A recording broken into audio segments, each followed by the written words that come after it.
நண்பர்களே, நீங்கள் பார்த்து கொண்டே இருப்பது உங்கள் இனியா சீரியல் ரிவ்யூ. சரி வாங்க வீடியோக்குள்ள போய் என்னென்ன நடக்க போகுது அப்படின்னு சொல்லிட்டு பாப்போமா அப்படின்னு சொல்லிட்டு பாத்தீங்கன்னா தெரிக்க விடலாமா அப்படின்னு சொல்லிட்டு கேட்பாங்க. அது இங்க உண்மையாதாங்க இருக்கு. நம்ம விக்ரம் வேற லெவல்ல ஒரு பக்கம் தெரிக்க விடுறாரு. கரெக்டா நம்ம யானைக்கு குழந்தைய கொடுக்கறேன்னு சொல்லிட்டு வாக்குறுதி நான் கொடுப்பட்டா அப்படின்னு சொல்லிட்டு வாக்குறுதியை கொடுத்துட்ட மறுபக்கம் நீங்க எப்படி இந்த பூஜை செய்யலாம், என் பொண்டாட்டியை விட்டுட்டு என் பொண்டாட்டி நான் அவ்வளவு பெரிய நான் சொம்பையா அப்படின்னு சொல்லிட்டு கேட்க உடனே டே அதுக்கெல்லாம் பிரெக்னெண்டா இருக்குண்டா, உன் பொண்டாட்டிக்கு குழந்தைய பிறக்காத அப்படின்னு சொல்லிட்டு சொல்ல என் பொண்டாட்டி பிரெக்னெண்டா தான் இருக்கா, என் பொண்டாட்டி இங்க வைக்காருவா அப்படின்னு சொல்லிட்டு சொல்ல என்னடா விக்ரம் சொல்ற உன் பொண்டாட்டி பிரெக்னெண்டா இருக்கா அப்படின்னு சொல்லிட்டு ஷாக் ஆயிட்டு அடடா ரொம்ப நல்ல சந்தோஷமான விஷயம் சொன்னடா. எப்படியோ என் இலகம்மா குழந்தை பிறந்துடும் பொண்டாட்டி தெரியல எதனா ஒண்ணு ஆயிரும், அதுக்கப்புறம் நீ உட்காந்து ஒவ்வொன்றும் ஒப்பாரி வைக்க போற போன டைம் மாதிரி. ஏன்னா உங்களை பத்தி தெரியாதா, திடீர்னு பிரெக்னென்ட் ஆயிருப்பீங்க, திடீர்னு அதாச்சுன்னு உங்களை பத்தி தெரியாதா, நாடகம்னா நாடகம் அப்படியேப்பட்ட உலகமாக நாடகம் போடுவீங்களாடா அப்படின்னு சொல்லிட்டு சொல்ல உடனே கடுப்பாயிராரு. அப்படியே சும்மா கடுப்பா இருந்தது மட்டும் இல்லாம அப்படியே வேற லெவல்ல ஸ்பீச் கொடுக்க ஆரம்பிச்சாரு. டேய் என்னடா அப்பா நானும் மரியாதை கொடுத்திருந்தா ஓவரா என் குழந்தை இதுன்னு சொல்லிடுறீங்க அப்படின்னு சட்டையை பிடிச்சு சும்மா அப்படியே அடின்னு ஊமகத்து குத்துறாங்க.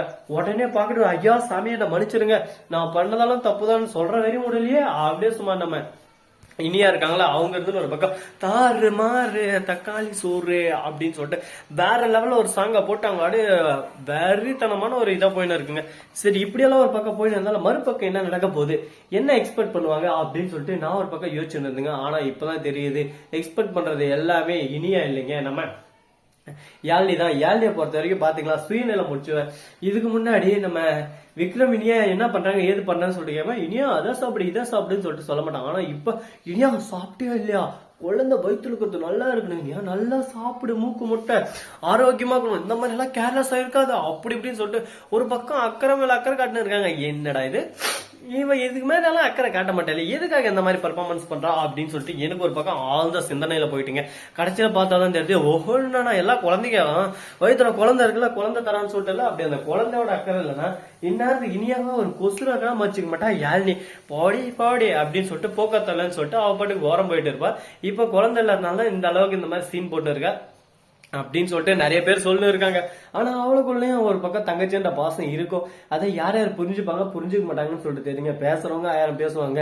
இன்னைக்கு 2 பேருக்கு சண்டை இருக்கலாம், அக்கா தங்கச்சி எப்ப வேணாலும் கூடிவாங்க, அதுக்குன்னு பழைய பகையில இருந்து அவங்க தேவைக்கோசம் தான் இப்ப பேசுறாங்க அப்படின்னு சொல்லிட்டு சொல்ல முடியாதுங்க. ஏன்னா அவங்கவுங்களுக்குள்ள அவங்கவுங்க பாசம் இருக்கும், அதெல்லாம் புரிஞ்சுக்கணும். நாம புரிஞ்சு நாம தான் நடந்துக்கணும்.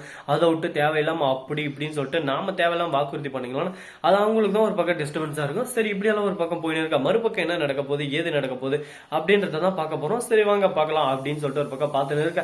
அதே சமயத்துல கரெக்டா நம்ம இனியா இருக்காங்களா அவங்க என்ன பண்றாங்க அப்படின்னு சொல்லிட்டு பார்த்தேன் விக்ரம் கிட்ட தெளிவா படிச்சு சொல்றாங்க. விக்ரம் இதுதான் ரியாலிட்டி, இதை புரிஞ்சு நடந்துக்குவாங்கன்னு சொல்லிட்டு. சோ நண்பர்களே இந்த வீடியோ பிடிச்சிருந்தா லைக் பண்ணுங்க, கமெண்ட் பண்ணுங்க, ஷேர் பண்ணுங்க, டிண்டிங் பெல்ல தட்டி விட்டு போங்க. அப்பதான் நாம் போற அடுத்தடுத்த வீடியோ உடனுக்குடன் நோட்டிபிகேஷன்ல வந்து கொண்டே இருக்கோம். மிக்க நன்றி, தேங்க்ஸ் ஃபார் வாட்சிங்.